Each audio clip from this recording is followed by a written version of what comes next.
Hey everyone, welcome and welcome back to Chinese Test and Bite episode 2।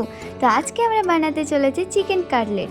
তো chicken cutlet বানানোর জন্য প্রথমেই কিছু বোনলেস চিকেনকে ছোট ছোট পিস করে একটা পাত্রে নিয়ে নেবে। ম্যারিনেশনের জন্য অল্প করে আদা রসুন গ্রেট করে নিয়েছিলাম, আর হলুদ গুঁড়ো, লঙ্কা গুঁড়ো আর অল্প পরিমাণে লবণ আর লেবুর জুস দিয়ে ভালো করে মাখিয়ে ঢাকা দিয়ে রেখে দেবে।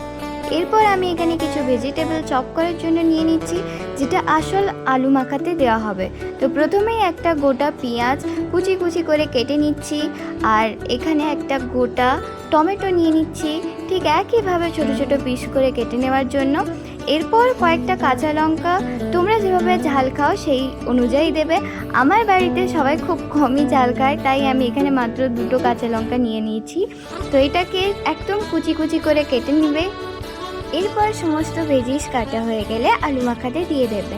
তা আমি এখানে আলু মাখাতে একে একে পেঁয়াজ, টমেটো, কাঁচা লঙ্কা যেগুলো কেটে রেখেছি সেগুলো দিয়ে দিচ্ছি। আর অবশ্যই মাখানোর সময় কিন্তু খেয়াল রাখবে, কাঁচা লঙ্কাতে কিন্তু হাতটা খুবই জ্বালা জ্বালা করে। এরপর আলু মাখাটা ভালো করে ভেজিস দিয়ে মাখা হয়ে গেলে আমি একে একে লবণ, লঙ্কা গুঁড়ো, ধনে জিরে গুঁড়ো আর ইউজ করছি স্পেশাল চাট মশলা। তোমরাও ইউজ করতে পারো, মার্কেটে পাওয়া যায়। আর ভাবতে পারবে না এটা এতটা টেস্টটাকে বাড়ায় না, অসাধারণ। আর একদিকে আমি 1 চামচ কর্নফ্লাওয়ার, 1 চামচ ময়দা আর অল্প করে জল দিয়ে একটা গোলা বানিয়ে নিচ্ছি। এরপর ব্রেড স্ক্রাম্পস বানানোর জন্য আমি ইউজ করেছিলাম 4টা ব্রেড, যেটা মিক্সিতে ভালো করে গ্রাইন্ড করে নেবে। এরপর ঠান্ডা করে পাত্রে ঢেলে নেবে। এই দিকে আমি কড়াইতে অল্প করে তেল নিয়ে নিচ্ছি, ম্যারিনেশন করে রাখা চিকেনগুলো দিয়ে দেব। ভালো করে উল্টে পাল্টে ভেজে নেব যেন চিকেনটা ভালো করে সেদ্ধ হয়ে যায়। এরপর আলু মাখাতে আমি কিছুটা ব্রেড স্ক্রাম্পস দিয়ে ভালো করে মাখিয়ে নিচ্ছি। এরপর ওই ভেজে রাখা চিকেনগুলোও দিয়ে দেব, দিয়ে ভালো করে এটাকে মাখিয়ে নেব।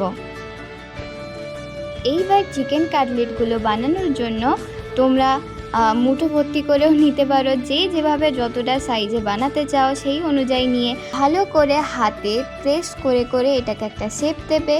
এরপর একে একে কর্নস্টার্চে ভালো করে এটাকে এপিটোপিট করে ভেজোবে। তারপর ব্রেড ক্রাম্পসে এপিটোপিট করে ভালো করে কোটিং করার পর প্লেটে সুন্দর করে সাজিয়ে নেবে। আমি এখানে প্রায় 6টার মতো শেপ দিয়ে বানিয়েছিলাম। তো এরপর কড়াইতে হাই ফ্লেমে তেলটা গরম করার পর একে একে চিকেন কাটলেটগুলো দিয়ে দেবে যেন গায়ে না লেগে যায়। এরপর এপিট ওপিট করে লাল লাল করে ভেজে নেওয়ার পর সুন্দর করে প্লেটে সার্ভ করতে পারো। চিকেন কাটলেটগুলো বাইরে থেকে যতটাই ক্রিস্পি হয়েছিল, ভেতর থেকে ততটাই টেস্টি হয়েছিল। অন্তত আমার বাড়ির সবাই খেয়ে তো তাই বলছিল। তো তোমরাও এভাবে ট্রাই করে অবশ্যই দেখতে পারো। আমার ভিডিও ভালো লেগে থাকলে অবশ্যই লাইক কমেন্ট করো। দেখা হচ্ছে নেক্সট ভিডিওতে। টাটা।